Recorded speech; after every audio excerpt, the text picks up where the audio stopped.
criticize the lobby in Israel and the U.S.-Israeli relationship. So, by definition, I'm an anti-Semite. If you ask me what is real anti-Semitism, it is where somebody hates Jews because they are Jews and behaves towards them in noxious ways. And I'm fully aware that there are instances of anti-Semitism in the United States and around the world more generally. There are anti-Semites in the land. But I think when most people call someone an anti-Semite these days, that's not what they're talking about. They're using the elastic definition to criticize huge numbers of people who are saying things that Israel's supporters don't like. It's just very important to understand what's going on here. The greatest threat to the First Amendment in this country at this point in time is Israel's supporters. It's the Israel lobby.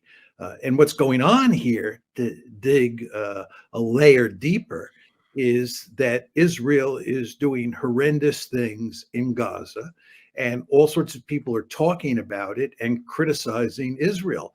And what the lobby wants to do is shut down that criticism before it goes too far and before too many people recognize exactly what's happening. The idea that, these students who are protesting on these various campuses are a bunch of anti-Semites is not a serious argument. Again, that's not to say there might not be one or two anti-Semites in the crowd, but the fact is that a good number of the people in the crowd are Jews themselves, and a good number of the people who've been arrested are Jews. The lobby desperately wants every president and every politician to crack down on the protesters. And automatically that takes us into freedom of speech territory. Right. And what's happening here very clearly is that the lobby is working overtime to undermine the First Amendment.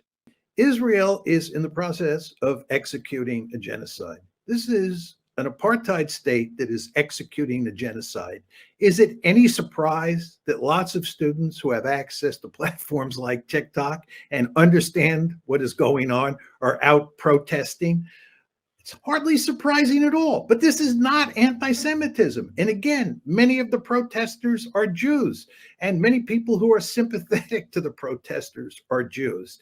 So the idea that this is sort of like Weimar Germany or even Nazi Germany is just not a serious argument. Again, before October 7th, did you hear people at universities talking about rabid anti-Semitism on campuses across the country? Of course not. Was Claudine Gay, the president of Harvard, being portrayed as an anti-Semite? No, nobody even mentioned that possibility.